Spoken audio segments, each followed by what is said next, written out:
My own district is home to Lassen Volcanic National Park, and it has a major thoroughfare that goes right through the middle of it. But recently we saw that the proposals for fees, the percentages of fees that were going to go up in that park were quite dramatic too. That fees are going to go up 100% for vehicle entry, camping fees, and even to hikers going to be raised from 100%. And I think for bikers it was an even higher. Motorcyclists was going to be an even higher level. So, but as I mentioned, there is a major thoroughfare that goes right through the park, State Route 89 in the case of Lassen National Park, connects Highway 44 to Highway 36.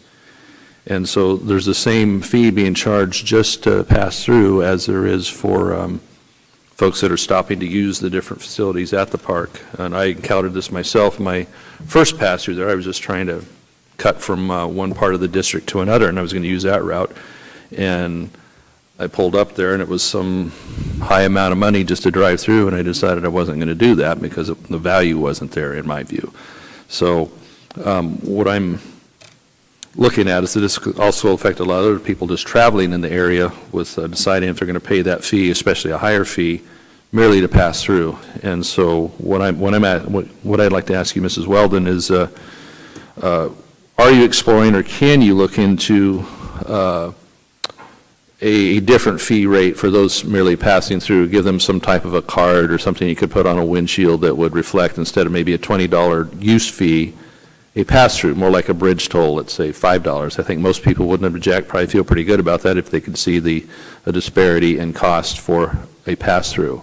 Is that something that you have looked at, with not only with this park or for many other parks that have a similar situation where indeed it is a state highway or a thoroughfare and merely not just a park facility?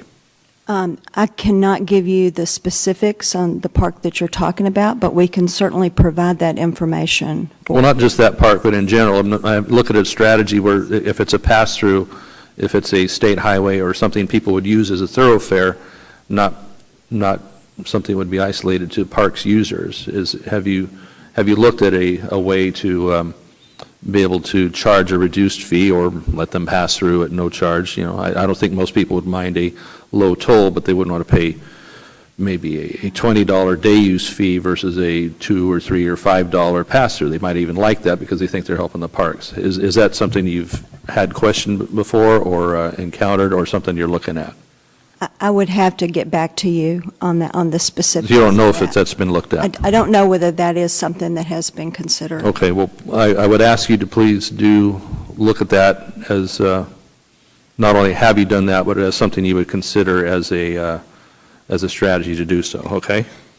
And I'm running out of time already, but one more quick one was on the Ms. Meyer, if you had the ability to participate in a pilot program for different overnight amenities, would you take advantage of that opportunity and add new overnight options as tent trailers and cabins for visitors?